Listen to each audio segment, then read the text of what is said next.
जो ज़बीहा का जो तरीका है जिसे हम हलाल कहते हैं हलाल, उसी तरह यहूदियों में कोशर होता है, कोशर, और उसको जो ज़बीहा करने को बोलते हैं सहीता। तो दोनों में आप देखें, दोनों में क्या सिमिलरिटीज़ हैं।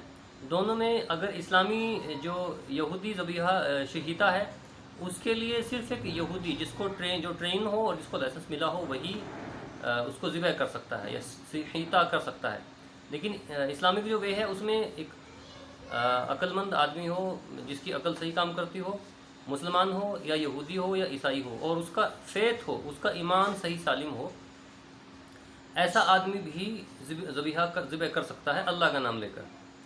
ठीक है जी। उसके बाद यहूदियत में ये है कि जो जानवर है और उसका जो बच्चा है उनको दोनों को एक दिन ज़िबह नहीं कर सकते।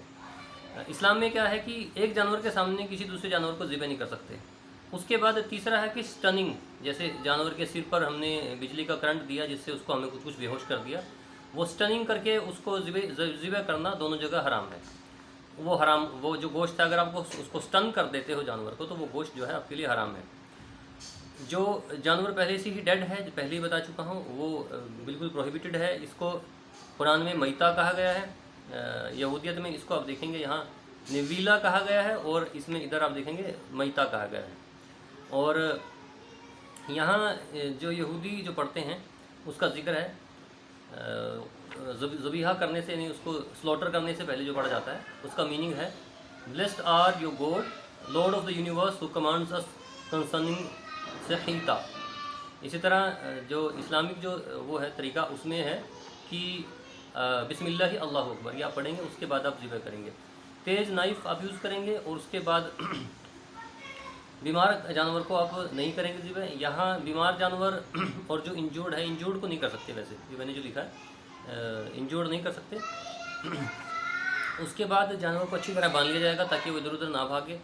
उसके बाद गले की तरफ से जो है स्लॉटर स्टार्ट होगा। उसके बाद ओजोफेगस, ट्रेकिया, कैरोटिड आर्टरीज और जुगुलर वीन्स, ये एक ही बार में काटी जाएंगी। एक बार जो है नाइफ रख दिया तो आपको वो फिनिश करना होगा, आप बीच में रोक नहीं सकते, उठा नहीं सकते, दोनों में यही है। और ये क्या होती हैं, ये बेसिकली 4 जो है नलियाँ होती हैं उसके अंदर। फूड ट्रैक जिसको हम बोलते हैं खाने की नली, और उसके बाद हवा की नली, और फिर एक वो नस जो खून लेकर जाती है दिमाग में, और दूसरी नस जो वहाँ से दिमाग से खून वापस लेकर आती है जिसको बोलते हैं जुगुलर वीन्स, जो दिल में खून लेकर वापस आती है।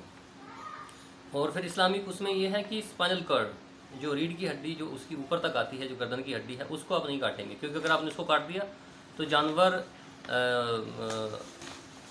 अपना जो है उसको कार्डिक अरेस्ट आ सकता है, उसके दिल में जो पंपिंग हो रही है ब्लड की, वो पंपिंग बंद हो जाएगी, तो उसका जो खून है वो अंदर रह जाएगा। और वो अगला यही है, ड्रेन द ब्लड कम्प्लीटली, खून बिल्कुल निकाल देना है, बिल्कुल क्लीन कर लेना है उसको। इस्लाम में क्या है कि आपको यहूदियत में क्या है कि मरने उसको ज़िबह करने के बाद उसके बाद चेक करेंगे कि अंदर कोई ऑर्गन ऐसा तो नहीं जो ख़राब थे, जिसकी वजह से असेंशियल जो उसके ऑर्गन हैं कोई ख़राब तो नहीं। अगर नहीं है तो फिर वो कोशर नहीं माना जाएगा। इस्लाम में यह है कि उसको पहले से चेक कर लिया जाएगा, ये नहीं कि आपने जानवर ज़िबह किया और फिर आप कह रहे हो कि ये तो सही नहीं है। उसके बाद यहूदियत में है कि ब्लड वेसल्स और साइटिक नर्व्स वो सब निकालेंगे उसमें से। इस्लाम में भी यही है कि बेकार की चीज़ें जो हम नहीं खाने की हैं उनको निकाल दिया जाएगा। और उसके बाद उसकी जो फ़ैट है वाइटल ऑर्गन्स के अलावा आसपास, वो सारी फ़ैट निकाल दी जाएगी। ये बेसिकली एक तरह की पनिशमेंट थी यहूदियों के लिए कि उनको जितनी भी फ़ैट है जो वाइटल ऑर्गन्स के आसपास जो फ़ैट है वो सारी निकालनी होगी। अब इसी में देखिए अश्कनाज़ी जो हैं वो बेसिकली यहूदी हैं ही नहीं, वो बाद में शामिल हुए थे तो इसलिए वो यूज़ कर रहे हैं। बल्कि मैंने खुद देखा है कि एक जो यहूदी हैं इसमें भी बहुत सारे लोग हैं जो फॉलो नहीं करते हैं, वो उनको कोई चक्कर ही नहीं है, वो कोशर का और नॉन कोशर का कोई चक्कर ही नहीं है, तो ये उनको लिए सज़ा थी। इसी तरह जो मैंने आपको बताया जो ऊँट का जो मांस है उनके लिए प्रोहिबिटेड था। वो बेसिकली हज़रत याकूब अलैहिस्सलाम ने कोई मन्नत शायद मानी थी, और जिसकी वजह से उन्होंने ये कहा था कि अगर मेरी मन्नत पूरी हो गई तो मैं ऊँट का गोश्त खाना छोड़ दूँगा, तो वो उनको सब ने जो है छोड़ दिया था। तो इस वजह से उनको ये सब के लिए जो है रोक दिया गया था। तो ये पर्सपेक्टिव है इस्लाम में और यहूदियत में।